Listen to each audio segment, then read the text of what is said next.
the good of it will come back to him in some way or another. In other words, he is praying and speaking well of himself as well. And this is how someone can plant a flower garden around his own house. Whenever he looks out of his window, all he will see is flowers. And when he sees them, he will always feel like he is in heaven. When he became accustomed to saying nice things about people, when he became used to saying someone's praises, that person became his beloved. And whenever he thinks of himself, he will be thinking of his beloved as well. And remembering that the beloved are like flowers in a flower garden, and his spirit is at peace.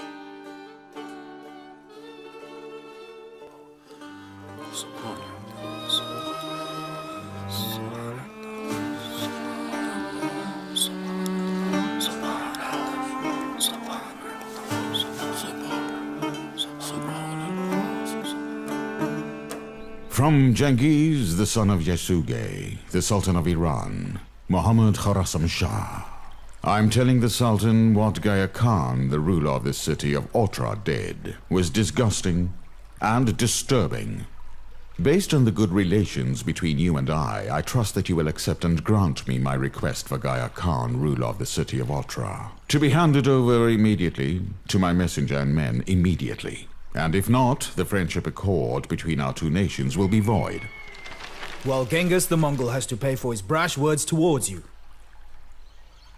Your Highness, do not forget that in his previous letter, Genghis had called you the King of the East and his greatest of sons. He has only shown you respect and admiration. What are you saying, Prime Minister? Are you reciting poetry? I was reminding the Sultan of Genghis' last writing to him.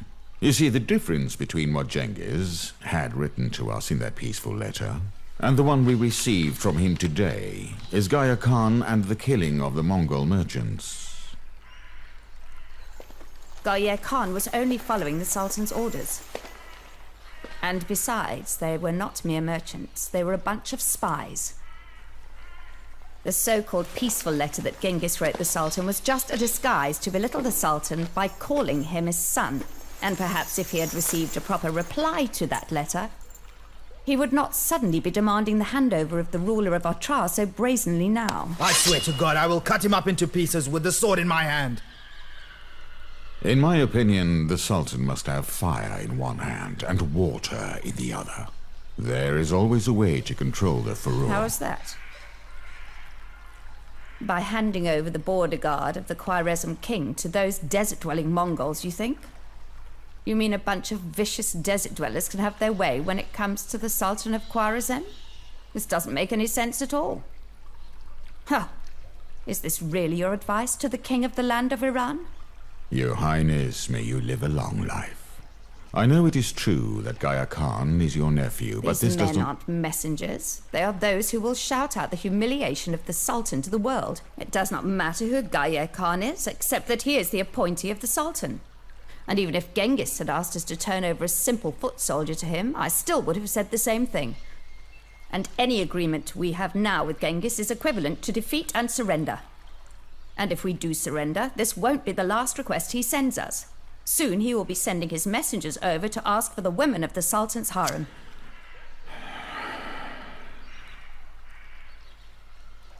You know that standing up to the Mongols now and eliminating Genghis will be your chance to enter into the East. Just think about that. Well, be that as it may, I also agree with what the Prime Minister is saying. You are living in fear of Genghis' aura. An aura that is only made up by the Prime Minister's imagination. We will not surrender Gaya Khan. We will have to think of something in order to bring down his anger and turn his hate away from Gaya Khan. I am more than willing to go meet with Genghis with a delegation and bring him some gifts. I will put myself in danger and ask him to formally forgive Gaya Khan for what he's done. I would expect you to say these things because with the position you have here, no one would expect any more from you.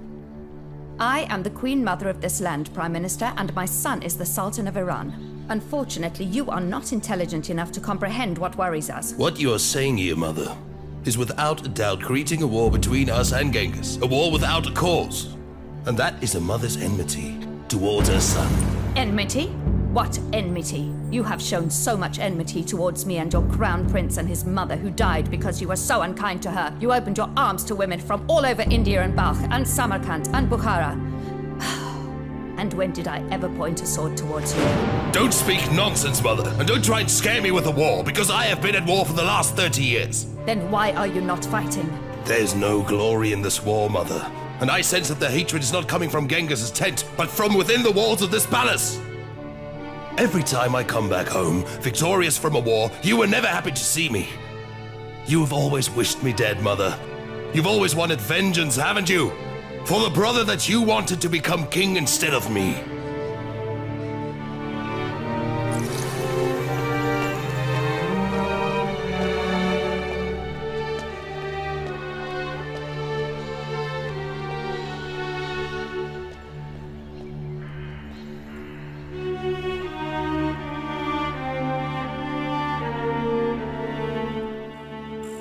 He'll hit it! He will! He missed it. Come on, hit it! Come on, hit it. Oh!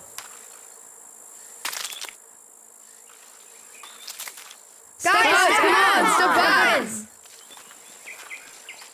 Let me hit it. Well done, you finally did it. Hey, it's my turn. He can't hit it. No, guys, you can't do it. It's my turn. Hurry up, it's my turn. I want to have a turn. I told you. Come and do it, Jalaledin. He can't do it. You can't either. You can't either.